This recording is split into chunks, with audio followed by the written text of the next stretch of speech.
Chers téléspectateurs, bonjour et bienvenue dans notre magazine d'information, sciences et société. Bonjour Vincent. Bonjour Romain. Aujourd'hui, nous évoquons la question polémique du clonage. Est-ce que les connaissances actuelles du génome humain nous permettent-elles de cloner sans risque? Les scientifiques ne se prennent-ils pas tout simplement pour des demi-dieux en tentant de créer la vie? C'est ce que nous essaierons d'éclaircir au cours de cette émission. À vous Vincent. Merci Romain. Nous enquêterons tout d'abord sur l'état des sciences vis-à-vis du clonage. Ensuite, nous aborderons les buts de cette reproduction identique.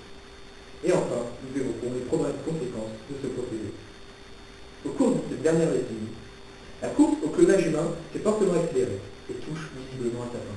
En effet, depuis l'apparition du mot clone évoqué pour la première fois en 1903 par H.G. Weber, les expériences et les réussites se succèdent. En 1952, deux Américains réalisent chez la grenouille le premier cancer de noyau, puis, 10 ans plus tard, le Britannique G.B. Gordon clone la première grenouille. En 1979, la première tentative de clonage humain échoue, les cellules meurent au bout de quelques divisions.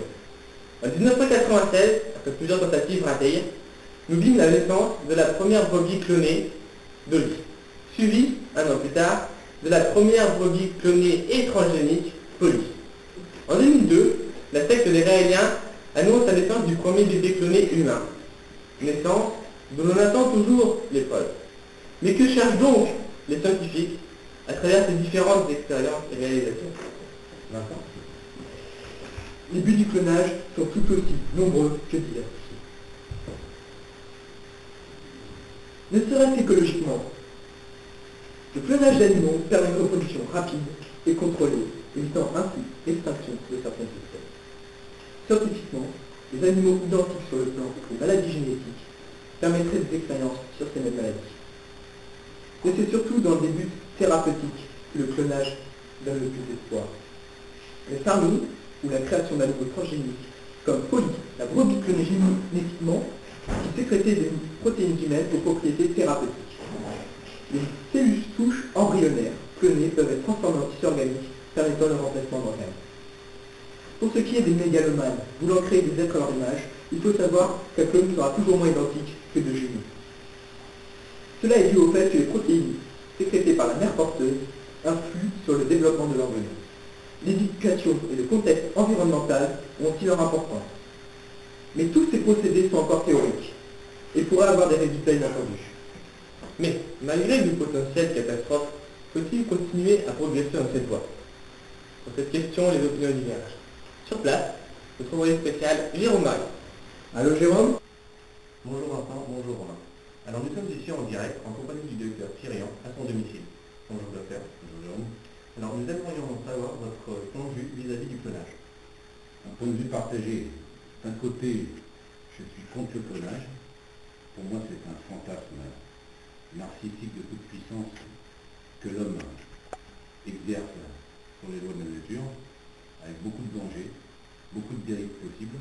Et d'un autre côté, comme je suis en partie scientifique, j'ai envie de faire confiance à la science et à titre expérimental et bordé par les équipes pluridisciplinaires avec des lois d'éthique.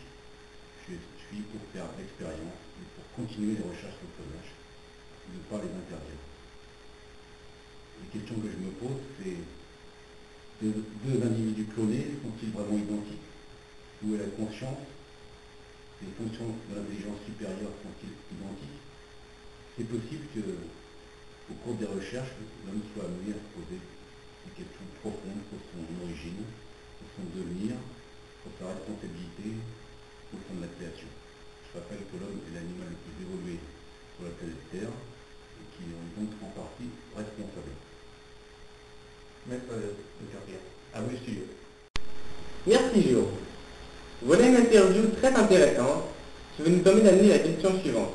Faut-il interdire le clonage, l'autoriser tout en le surveillant, ou laisser les scientifiques libres de toute restriction?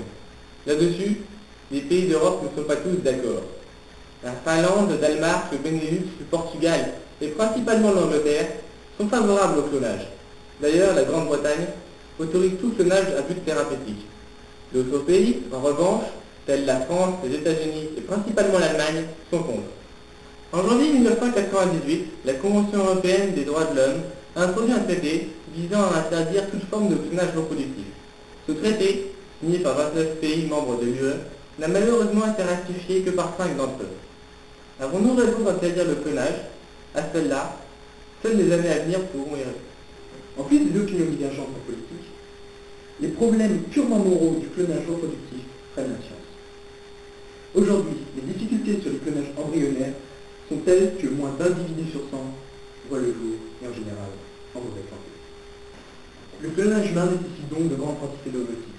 Mais l'obtention de ces ovocytes est très brutale, ce qui pourrait freiner l'envie de donation des femmes des pays développés. Il pourrait donc ainsi entraîner des trafics d'ovocytes. Les possibilités de faire ressusciter des personnes disparues, de créer des clones transgéniques améliorés et toutes les autres choses que la science-fiction a imaginées, comme les armées de clones conditionnés et la vie éternelle proposée par certaines espèces. Tout cela pose de réelles questions philosophiques morales.